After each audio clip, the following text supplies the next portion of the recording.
Aviva avait 17 ans lorsqu'elle a été contrainte à abandonner sa fille sous X.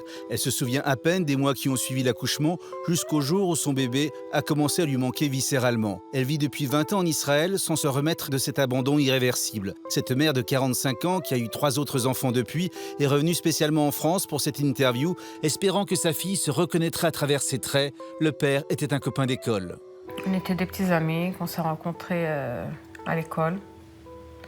Et puis un jour, on a une relation, c'était la première relation, j'ai découvert que je suis tombée enceinte. Il avait votre âge? Oui, il avait mon âge, ouais. 17 ans. 17 ans. Ouais. Vous avez caché cette grossesse dans un premier temps? Je ne savais pas comment raconter ça à mes parents. Et je ne l'ai pas raconté. Et j'étais déjà bien avancée dans ma grossesse. C'est votre père qui s'est rendu compte, c'est ça? C'est mon père, voilà, exactement. C'était le matin, je me souviens, il a dit à ma mère, regarde, ta fille, elle a la marche d'une femme enceinte. La démarche d'une femme enceinte. Ouais. Et là, tout a explosé, quoi. Comment votre famille a réagi à ce moment-là? Ma mère, elle a commencé à paniquer et demande au gynécologue qu'est-ce qu'on peut faire. Et dès qu'on arrivait là-bas, elle m'a auscultée. Elle a vu que c'était déjà le 6e mois, que c'était très avancé. On ne pouvait rien faire, on ne pouvait pas avorter, surtout pas en France. Donc le seul truc qui restait à faire, c'était un accouchement et l'adoption, quoi. Il y a plusieurs adoptions. Il y a adoption normale et adoption sous X. Et je peux même pas vous dire pourquoi on a décidé c'était sous X. Mais qui a décidé de vous faire accoucher sous X? C'est vous ou c'est votre famille? C'est ma mère. Votre mère ne veut pas de cet enfant? Ma mère, non. Ma mère travaillait toute la journée, donc c'était même pas possible qu'elle élève, puisqu'elle n'avait pas le temps de nous élever, quoi. Et votre avis dans tout ça? Vous vouliez garder cet enfant? Je voulais et je voulais pas, et puis j'avais pas de soutien de ma mère, surtout, c'est ça le pire, ce qu'elle m'a dit. Comment tu fais ça? Ton père, il travaille dans la communauté, comment ils vont nous regarder? Qu'est-ce qu'ils vont dire? Je savais plus quoi dire, quoi. À 17 ans, c'est encore une jeune fille. On est troublé, on est encore à l'école, on veut finir ses études. Il y a la pression de la famille. Donc vous allez accoucher, vous vous souvenez de votre accouchement? Oui, je me souviens de l'accouchement. J'ai accouché, j'étais seule, ma mère n'était pas là, elle est venue juste après. Enfin, quand elle a fini de travailler, en fait. Elle vous disait quoi, les infirmières? Elles ont été odieuses. Surtout au moment où j'ai eu des très très grosses contractions, elles m'ont dit souffre et tais-toi. Quel souvenir vous avez de sa naissance? Vous l'avez entendu crier? Oui, j'ai entendu crier et puis ils m'ont demandé si je voulais la voir. Alors j'aurais dit que non. Et puis Vous vous souvenez de ça? Oui, oui. Parce que quand on a été à l'association faire la procédure et qu'ils nous ont expliqué que si je regardais le bébé, peut-être que je vais m'attacher, que je vais revenir sur mes décisions. Et valait mieux que je ne la regarde pas. Vous vous sentez coupable de ce moment-là? Ouais, très. Très coupable. Bien sûr. Tout le temps, je pensais à elle, de quoi elle avait l'air, à quoi elle ressemblait. Comment j'ai pu ne pas la regarder, surtout. D'où on peut trouver la force à ce moment-là de ne pas regarder un bébé, que c'est la plus belle chose du monde, quoi. Quand j'accouchais les autres enfants, la première chose que je cherchais à voir, c'est leur visage, à quoi ils ressemblaient. Qu'est-ce qui se passe dans les minutes qui suivent?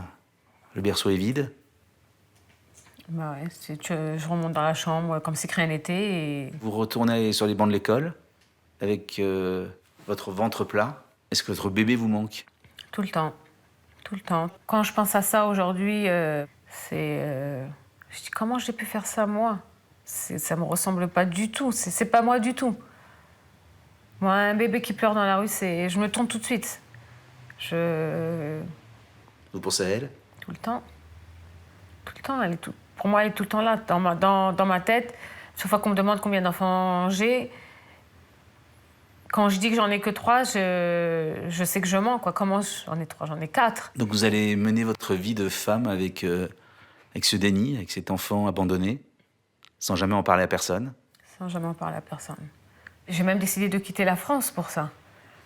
Je ne pouvais pas me voir vivre en France et savoir que ma fille, elle est en France. Elle peut être à côté de moi. Ça peut être un bébé qui passe dans la rue, dans une poussette à côté de moi, et puis je ne sais même pas que c'est ma fille. C'est un secret de famille que vous avez gardé, que vous n'avez même pas partagé avec votre mari? Même pas. Malheureusement, même pas. J'ai eu peur qu'en en lui racontant ça, il m'abandonne. Un jour, le secret il est sorti et Pourquoi? C'était trop lourd? c'était trop lourd. Et comment a réagi votre mari lorsque vous lui avez appris que vous aviez déjà été maman? Il s'est senti trahi et je me suis sentie très très mal, quoi. J'étais dans tous mes états. Je m'en voulais. Comment j'ai pu lui cacher un secret comme ça? Vous avez divorcé depuis, ça a à voir avec cette révélation? Ouais, c'est en partie avec ça, ouais. Malheureusement, ouais. Il n'a pas supporté la nouvelle. Non.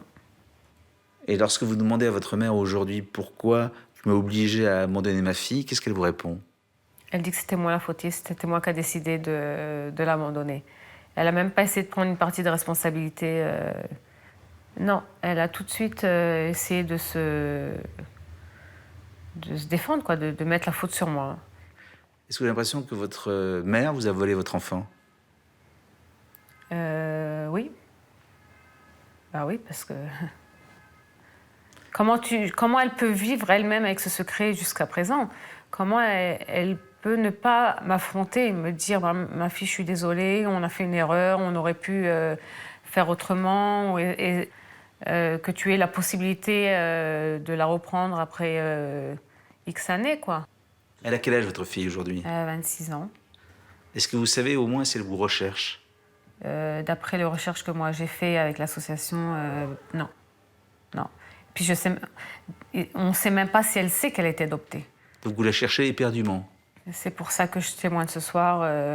J'ai fait le voyage pour ça, pour espérer qu'elle me reconnaisse et en espérant qu'on se ressemble. Et que...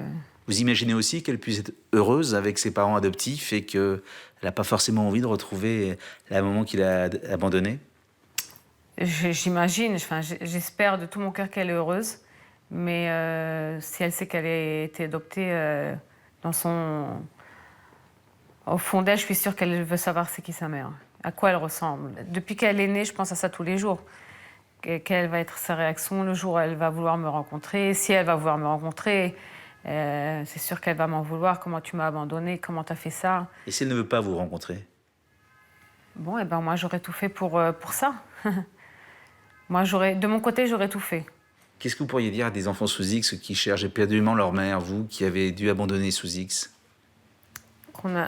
Que les mamans ne font pas tout le temps ce qu'elles veulent et qu'on n'a pas toujours le choix de nos actes et de nos décisions.